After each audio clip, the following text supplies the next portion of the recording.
two BMW V12s. When we were just about finishing the 55, I talked to a gentleman down in, I think he was in Tennessee.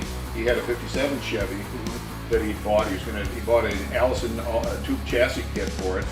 And I don't remember why I talked to him in the first place, but I ended up buying the 57 and the tube chassis, and then Dale and I, mostly Dale, set up. He built the whole chassis for the thing all from scratch using part of the Alston kit, and then his own rectangular frame, subframe, and everything else.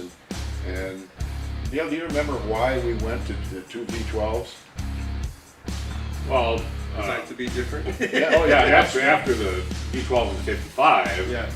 Gary decided he was going to build this 57. Well, we had to come up with some sort of a power plant for it that was also non-mainstream.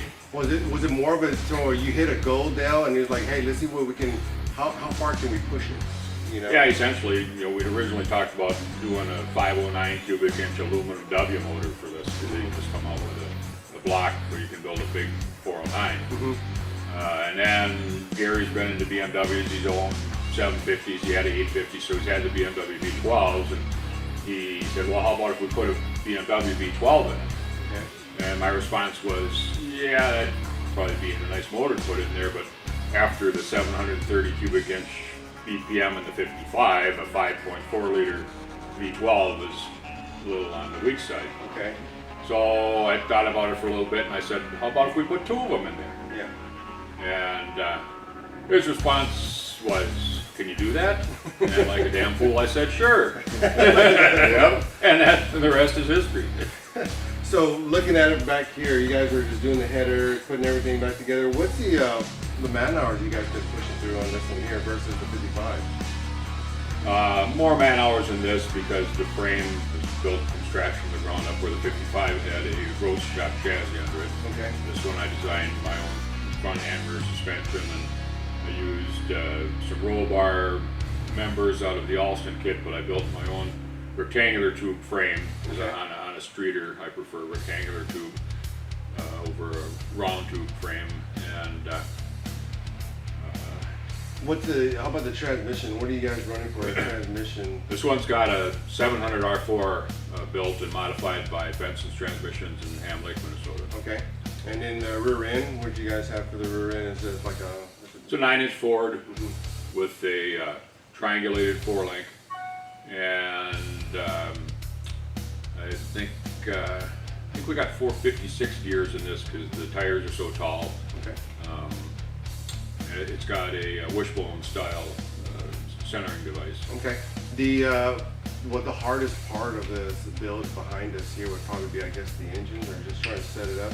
I mean, how did you guys be able to marry those together? I took the two V12s and set them side by side. They're 60-degree Vs, and I stood the center two cylinders straight up and down on both engines. Okay. That got the crankshafts 12 inches apart. I got the cylinder heads 5 inches apart, so there's still room to get the headers up out of the middle. There's 12 header pipes that come up out of the middle of the engine. Then we had Atlas Tractor in Blaine, Minnesota, build us a gearbox for the back of it that ties them together, and the back of the gearbox mimics the back of a Chevrolet engine. It's got the Chevrolet bolt pan and a Chevrolet flange, so we just bolt the flex plate and torque converter and 700 R4 on the back of it, and it fixes behind it doesn't know any better. Okay, all right. So do you guys have a timeline when it could be finished? No, we're just kind of working away. Dale works on it. I come up and help him, and hopefully we're done, this time next year. Okay, all right. And is a commitment coming up from where you're at? Where are you located at? I live in Plymouth, and Dale's here in Big Lake. So. Okay, and then just coming out here maybe a couple times out of the week, Yeah, and doing that. Now, are you still doing the high school teacher stuff? No, I retired about 5 or 6 years ago. I was tutoring until last year, tutoring kids in math, and just got to be, I was getting kind of tired of doing that. So now I'm helping Dale full-time, as I do it. Yeah. Dale's working on it as full-time as you can possibly push through Yep. and everything like that. So is this going to be a street car? Is this going to be a race car? Is it going to be the same thing like a 55? it's going to be a streeter. Streeter? Yep. It looks like a race car. It's got the biggest Hoosier street legal tires you can stick on the back. They're 35, 22.5 by 16 light truck tires. It's the biggest tire. It's huge. And then Dale's got them all stuffed underneath the back. Basically the whole rear quarters on both sides come off so you can get the tires off. Oh, really? Yeah, and it's just, Dale's done a work of art. I mean, he's just, It is. I mean, looking at it, I mean, it's just really neat, the concept and the engineering process of it. We'll try to give you guys a little bit of feedback, a little bit more sneak peek of the videos of we're going to look at the engineering and the process of the engine. Okay. The shop that I worked in prior to my retirement is a combination automotive machine, performance automotive machine shop and dyno facility. Okay. That's where we dynoed the Oh, that was the B12 before that? 55, and that's Okay. where I dynoed over 100 engines of my own that I've built for people. All right then. Gary had a pair of rolling 572s in a boat and made 1,100 horsepower apiece. I did them for him. All the machine work was done at the shop that I worked at, and we dynoed those there. So that's R&R Performance in Spring Lake Park.